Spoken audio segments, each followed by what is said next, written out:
Hello दोस्तों, नमस्कार। Welcome to this video. उम्मीद करता हूँ आप सब बहुत अच्छे होंगे और आपके जीआईसी एलटी ग्रेड लेक्चरर की तैयारी भी बहुत अच्छी चल रही होगी। साथियों, आप जानते हैं मैं आपके जनरल स्टडीज़ का अध्ययन करा रहा हूँ और डे 34 आज है, यानी 34वां प्रैक्टिस सेट हम करने वाले हैं आज। इससे पहले हम 33 प्रैक्टिस सेट और टॉपिक वाइज कई चीज़ें हम पढ़ा चुके हैं।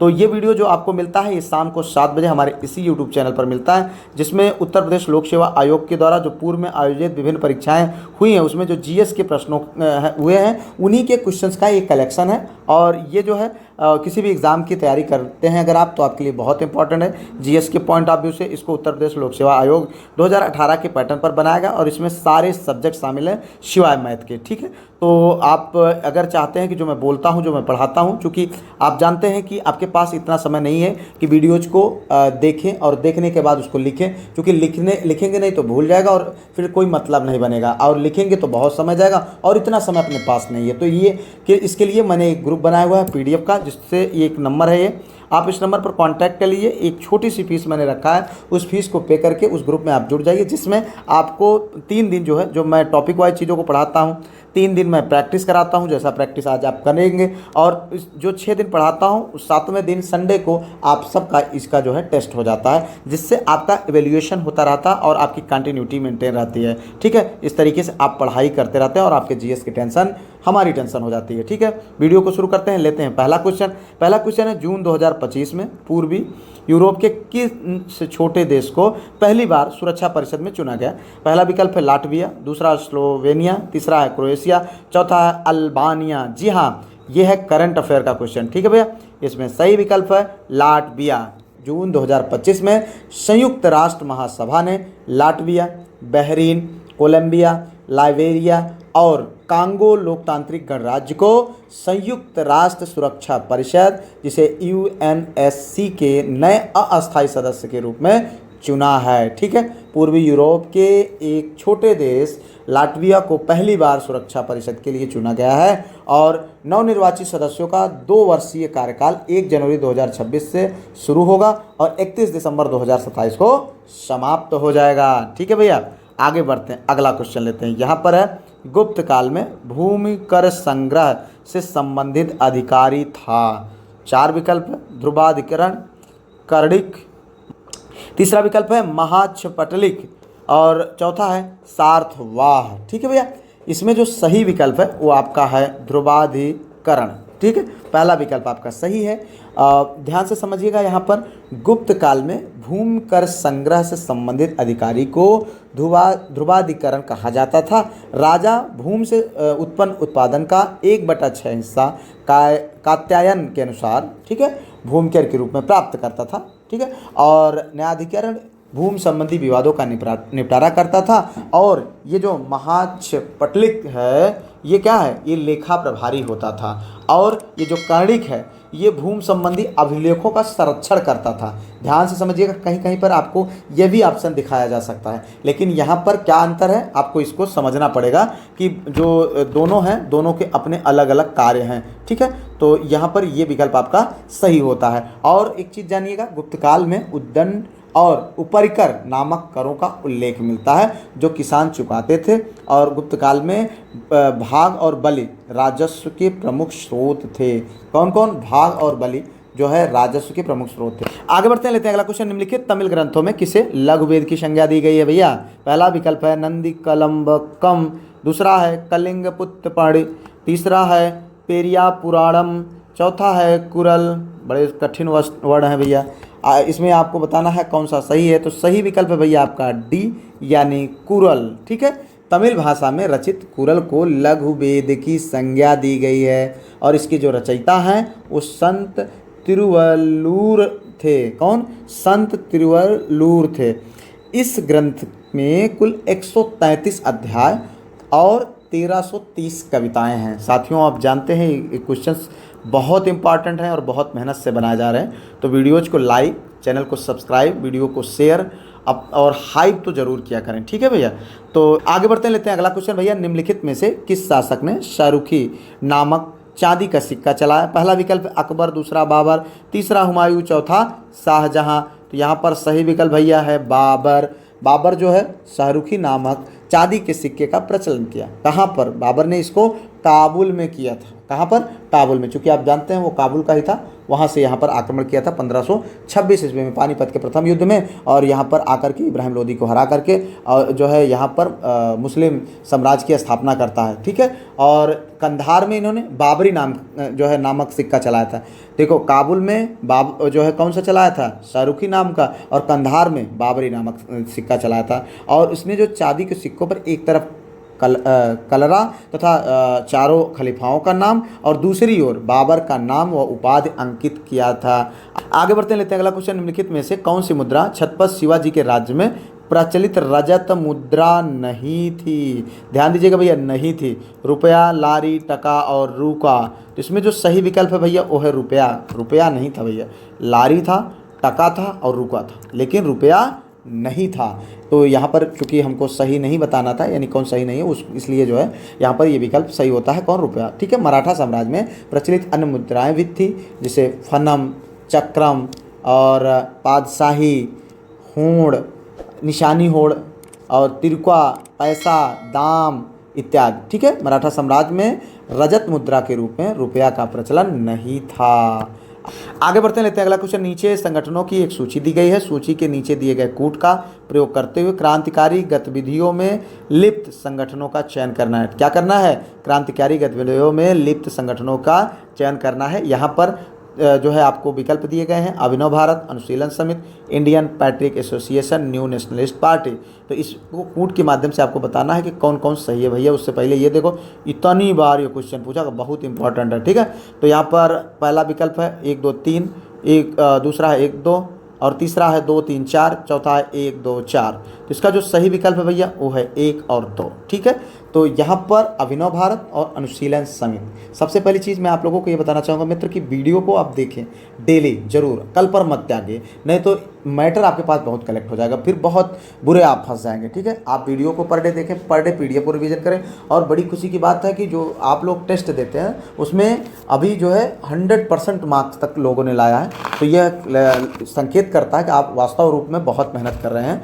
तो यहाँ पर अगर आप सही रूप से मेहनत करेंगे तो निश्चित तौर पे ये हमारे लिए भी बहुत बड़ा मोटिवेशन होगा, और मैं भी आप सबके लिए और ज़्यादा मेहनत करने की कोशिश करूँगा। ठीक है, तो यहाँ पर देखें थोड़ा सा, अभिनव भारत इसकी जो स्थापना है 1904 में नासिक में बीडी सावरकर ने की थी, और बीडी सावरकर द्वारा 1899 में स्थापित मित्र मेला एक संस्था थी, उसी जो है एक गुप्त सभा अभिनव भारत में पारित कर दी गई थी। ठीक है, मित्र मेला एक गुप्त सभा थी जिसको अभिनव भारत में 1904 में पारित कर दिया गया था, बदल दिया गया था। ठीक है, अभिनव भारत की शाखा महाराष्ट्र के अलावा कर्नाटक और मध्य प्रदेश में भी स्थापित की गई थी, और 1906 में भी बीडी सावरकर लंदन चले गए थे। ठीक है भैया, अभिनव भारत ने पांडुरंग महादेव बापट को रूसी क्रांतिकारियों से बम बनाने की कला सीखने के लिए पेरिस भेजा गया था। ठीक है, और सेलुलर जेल में बीडी सावरकर के साथ भाई परमानंद और आशुतोष लाहिड़ी ने भी बंदी जीवन व्यतीत किया था। आगे बढ़ते हैं, अगला क्वेश्चन लेते हैं। यहाँ पर है, उस भारतीय का क्या नाम था जिसने तीनों गोलमेज सम्मेलनों में भाग लिया था? BR अम्बेडकर,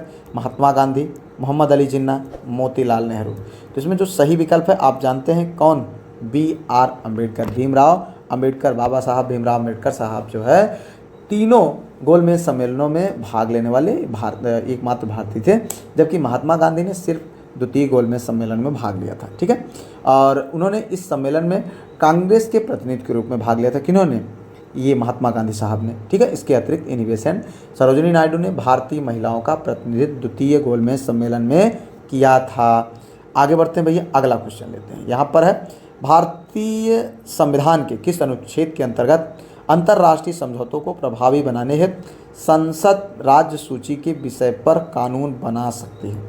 4 विकल्प है, आपको बताना है। 4 विकल्प यहाँ पर है, अनुच्छेद 252, अनुच्छेद 249, अनुच्छेद 250, अनुच्छेद 253। तो इसका जो सही विकल्प है भैया वो है डी, अनुच्छेद 253। भारतीय संविधान के अनुच्छेद 253 के अंतर्गत अंतर्राष्ट्रीय समझौते को प्रभावी बनाने हेतु संसद राज्य सूची के विषय पर कानून बना सकती है। यह व्यवस्था केंद्र को अपने अंतर्राष्ट्रीय दायित्व और प्रतिबद्धता को पूरा करने के योग्य बनाती है। ध्यान से समझिएगा, ये सारे क्वेश्चंस बहुत इंपॉर्टेंट हैं, आप इनको जरूर तैयार रखें। आगे बढ़ते हैं, अगला क्वेश्चन देखते हैं। यहाँ पर है, निम्नलिखित में से कौन सा सही सुमेलित नहीं है? 4 विकल्प है, आपको बताना है। सार्वजनिक स्वास्थ्य एवं स्वच्छता राज्य सूची के अंतर्गत आता है। जनगणना संघ सूची का विषय है। राज्यसभा में सीटों का बंटवारा तृतीय अनुसूची में इसका वर्णन है। दल बदल विरोध अनुसूची, ये जो है दल बदल विरोध, ये 10वीं अनुसूची में है। तो आपको बताना कौन सही सुमेलित नहीं है। तो यहाँ पर जो सही विकल्प है वो है भैया सी, यानी राज्यसभा में सीटों का बंटवारा जो है द्वितीय अनुसूची में नहीं है। ठीक है, आप जानते हैं कि भारतीय संविधान में 12 अनुसूचियाँ हैं, जिसमें चौथी अनुसूचियों में राज्यसभा में सीटों का बंटवारा, यहाँ पर लेकिन द्वितीय बताया जा रहा है, इसलिए ये गलत है। बल्कि किसमें है, राज्यसभा में सीटों का बंटवारा जो है चौथी अनुसूची में है। किसमें है, चौथी अनुसूची में है। ठीक है भैया। अब 10वीं अनुसूची में दल बदल से संबंधित है, जो कि बिल्कुल सही है। ठीक है। 7वीं अनुसूची में केंद्र व राज्य के बीच शक्तियों का बंटवारा किया गया। इसके अंतर्गत सार्वजनिक स्वास्थ्य एवं स्वच्छता जो है राज्य सूची से व जनगणना संघ सूची से संबंधित है। ये सारी चीज़ें मतलब राज्य, संघ और समवर्ती सूची 3 सूचियाँ हैं, उसका जिक्र किस में किया गया है, 7वीं अनुसूची के अंतर्गत। ठीक है भैया। तो यहाँ पर आगे बढ़ते हैं, अगला क्वेश्चन लेते हैं। ये क्वेश्चंस जो मैं डिस्क्रिप्शन के दौरान बताता हूँ ये भी बहुत इंपॉर्टेंट है, इनको आप ध्यान रखें। कोई ज़रूरी नहीं कि क्वेश्चन ऐसे ही उठा करके आपके एग्जाम में पूछे जाएँ, तो इसलिए जो है आप लिखें। अगर नहीं PDF ग्रुप ज्वाइन कर सकते हैं तो नहीं तो अपने समय को बचाइए, बहुत छोटी सी फीस है। PDF ग्रुप ज्वाइन करो, मैटर आपके पास होगा, समय बचाओ, अपने सब्जेक्ट पर ज़्यादा फोकस करो, भन तैयारी करो सिलेक्शन में। यहाँ पर आगे बढ़ते हैं। अगला क्वेश्चन पंचायती राज प्रणाली है। स्थानीय शासन, स्थानीय प्रशासन, स्थानीय स्वशासन, ग्रामीण स्थानीय स्वशासन। तो इसमें आपको बताना है कौन सा विकल्प सही है। सही विकल्प है भैया सी, कौन, स्थानीय स्वशासन। ठीक है, पंचायती राज प्रणाली। ठीक है। स्थानीय स्वशासन से तात्पर्य शासन की उस प्रणाली से है जिसमें निचले स्तर पर लोगों को भागीदारी बनाकर लोकतांत्रिक विकेंद्रीकरण को सुनिश्चित किया जाता है तथा लोगों को अपनी समस्याएं स्वयं हल करने में सक्षम बनाया जाता है। आपने पंचायत वेब सीरीज देखा होगा, उसमें कैसे चीज़ों को चलाया जाता है। आगे बढ़ते हैं, अगला क्वेश्चन लेते हैं। यहाँ पर है निम्नलिखित में से प्रथम पिछड़ा वर्ग आयोग के अध्यक्ष कौन थे। पहला है जगजीवन राम, BP मंडल, कर्पूरी ठाकुर, काका साहेब कालेलकर। तो यहाँ पर जो सही विकल्प है वो है भैया डी, कौन, काका साहब कालेलकर। ठीक है। तो जो है प्रथम पिछड़ा वर्ग आयोग के अध्यक्ष काका साहब कालेलकर साहब थे। ठीक है। तो यहाँ पर अनुच्छेद 340 के प्रावधानों के तहत पिछड़े वर्ग से संबंधित अब तक 2 आयोगों का गठन किया गया। जो काका साहब कालेलकर आयोग जो कि 1953 ईस्वी में, और दूसरा है BP मंडल जो कि 1979 ईस्वी में आयोग बनाया गया था। आगे बढ़ते हैं भैया, अगला क्वेश्चन लेते हैं। यहाँ पर निम्नलिखित राज्यों में से किस में अनुसूचित जनजाति नहीं पाई जाती है। ध्यान समझना है, किस राज्य में, कौन सा ऐसा राज्य है जिसमें अनुसूचित जनजाति नहीं पाई जाती है। केरल, हरियाणा, जम्मू कश्मीर, गोवा। तो यहाँ पर जो सही विकल्प है भैया वो है बी, यानी हरियाणा। ठीक है, हरियाणा यानी हमारे भारत देश का एक बहुत ही महत्वपूर्ण राज्य है हरियाणा, जहाँ पर जो है अनुसूचित जनजाति नहीं पाई जाती। बहुत इंपॉर्टेंट क्वेश्चन है। ठीक है। तो अनुच्छेद 342 के तहत राष्ट्रपति द्वारा किसी भी राज्य व केंद्र शासित प्रदेश से संबंध में जहाँ एक राज्य है वहाँ राज्यपाल के साथ सार्वजनिक अधिसूचना द्वारा जनजातीय समुदायों को निर्दिष्ट किया गया है।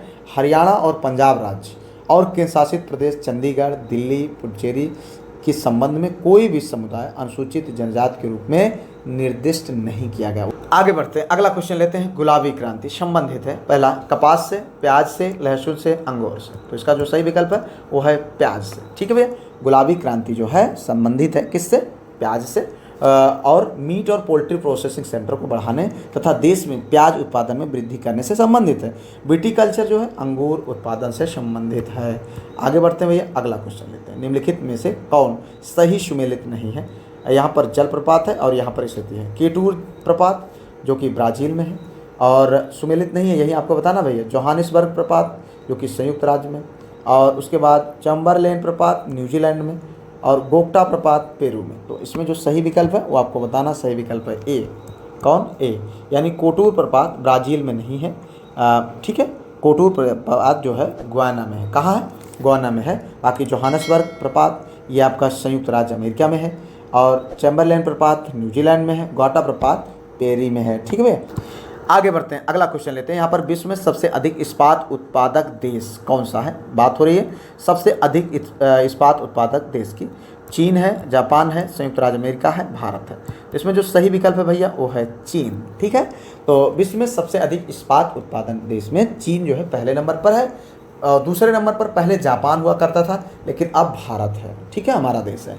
और उसके बाद संयुक्त राज्य अमेरिका का नंबर आता है। ठीक है, आगे बढ़ते हैं, अगला क्वेश्चन लेते हैं। यहाँ पर उत्तरी अमेरिका का सुपीरियर झील का क्षेत्र प्रसिद्ध है लौह अयस्क भंडार के लिए, कोयला भंडार के लिए, सोना भंडार के लिए और यूरेनियम भंडार के लिए।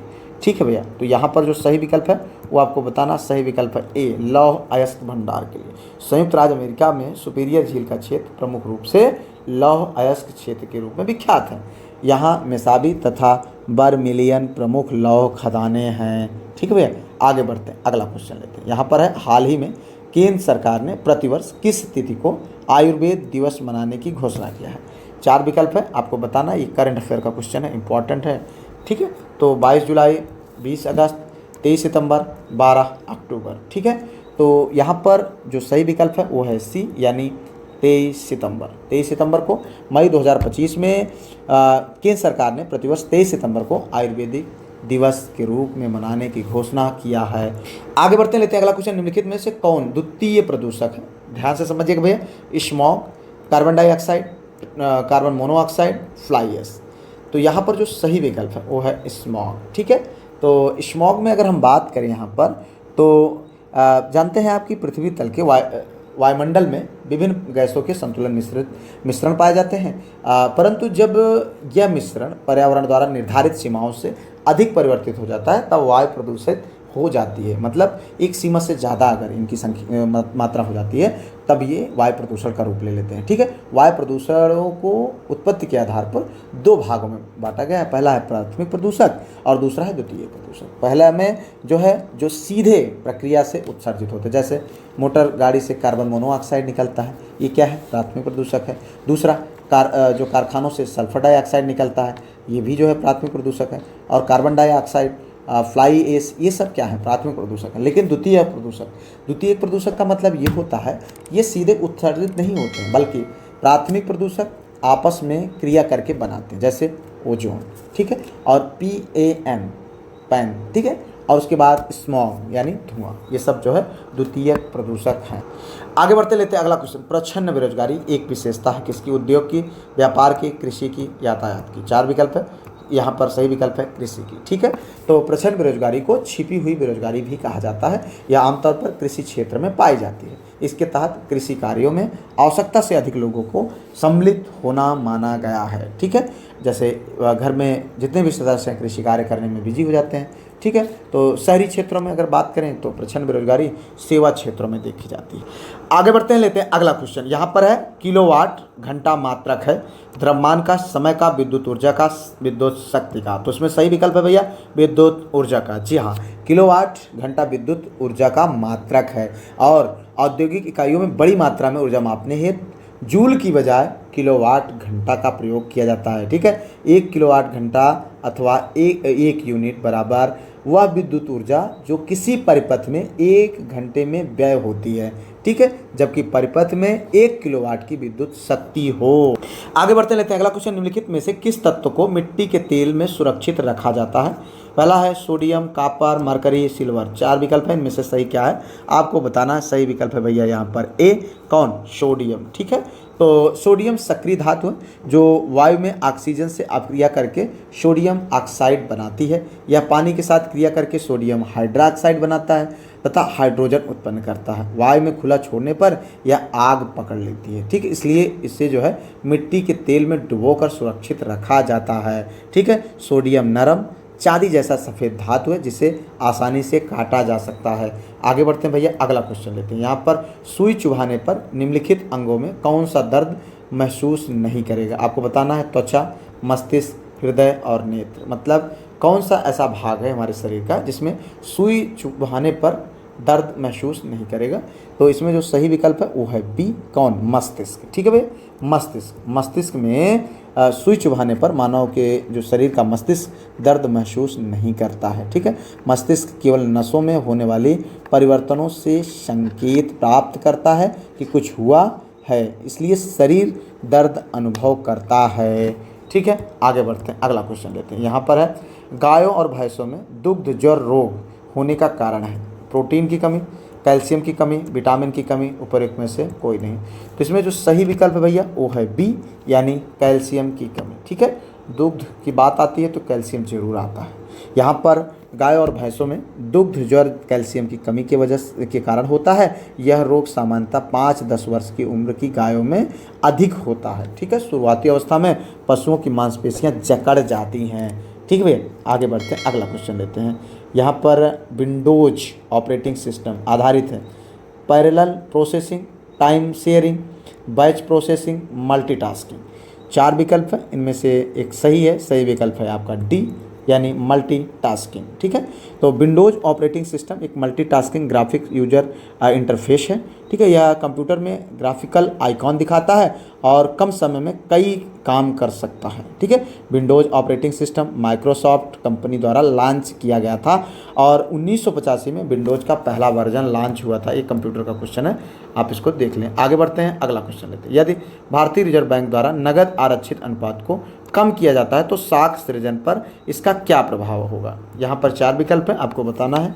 घट जाएगा, बढ़ जाएगा, यथावत रहेगा, उपयुक्त में से कोई प्रभाव नहीं पड़ेगा। तो आपको बताना है। इसमें जो सही विकल्प है भैया वो है बी, यानी बढ़ जाएगा। ठीक है, भारतीय रिजर्व बैंक अधिनियम 1934 की धारा 42 के 1 के तहत भारतीय रिजर्व बैंक देश में मौद्रिक स्थिरता स्थापित करने के लिए अनुसूचित वाणिज्य बैंक को बिना किसी न्यूनतम अथवा उच्चतम दर के आरक्षण नकदी विध अनुपात निर्धारित करता है। ठीक है, इसके तहत यदि नगद आरक्षित अनुपात को कम किया जाता है तो साख सृजन बढ़ जाएगा। ठीक है भैया, तो यहाँ पर आगे बढ़ते हैं, लेते हैं अगला क्वेश्चन। अगला क्वेश्चन है यहाँ पर मुद्रास्फीति अर्थव्यवस्था के निम्नलिखित वर्ग हेतु लाभकारी है। पहला विकल्प है यहाँ पर लेनदार, दूसरा है बॉन्ड एवं प्रतिभूतियों में निवेशक, और तीसरा है देनदार, चौथा है उपभोक्ता। तो यहाँ पर जो सही विकल्प है वो आपको बताना है। सही विकल्प है भैया यहाँ पर ए, यानी लेनदार। ठीक है, तो मुद्रास्फीति अर्थव्यवस्था की वह स्थिति है जिसमें मुद्रा का मूल गिर जाता है। ठीक है, ऐसी स्थिति में ऋणदाता को घाटा तथा ऋण प्राप्त करता लेनदार को फायदा होता है। ठीक है, आगे बढ़ते लेते हैं अगला क्वेश्चन। एशिया में सर्वप्रथम निर्यात, ठीक है, प्रसंस्करण क्षेत्र EPZ कहाँ स्थापित किया गया? टोक्यो में, ढाका में, कांडला में, चेन्नई में। तो इसमें जो सही विकल्प है भैया वो है सी, कहाँ पर? कांडला में। ठीक है, कहाँ पर? कांडला में। ठीक है, एशिया में सर्वप्रथम निर्यात प्रसंस्करण क्षेत्र EPZ कहाँ जो है 1965 में कांडला गुजरात में स्थापित किया गया था। और EPZ एक सीमा शुल्क से छूट प्राप्त क्षेत्र है। इसका मुख्य उद्देश्य निर्यात आधारित विकास को बढ़ावा देना और क्षेत्र में विदेशी निवेश को आकर्षित करना।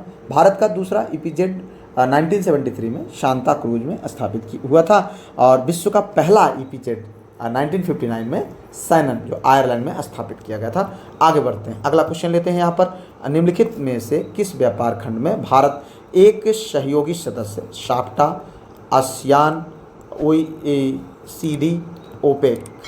तो यहाँ पर सही विकल्प है, आपको बताना। सही विकल्प है बी, आसियान। ठीक है, तो आसियान व्यापार खंड में भारत एक सहयोगी सदस्य है और यह जो है एक क्षेत्रीय समूह है जो आर्थिक, राजनीतिक और सुरक्षा सहयोग को बढ़ावा देता है। ठीक है, इसकी अगर हम स्थापना की बात करें अगस्त 1967 में बैंकॉक में आसियान के संस्थापकों इंडोनेशिया, मलेशिया, फिलीपींस, सिंगापुर और थाईलैंड द्वारा की गई थी। वर्तमान में आसियान में 10 सदस्य देश हैं। कभी कभी ये भी क्वेश्चन बन जाता है कितने सदस्य देश हैं, तो 10। आगे बढ़ते हैं, अगला क्वेश्चन यानी सेकंड लास्ट क्वेश्चन। बागवानी एकीकृत विकास मिशन किसके द्वारा प्रायोजित है?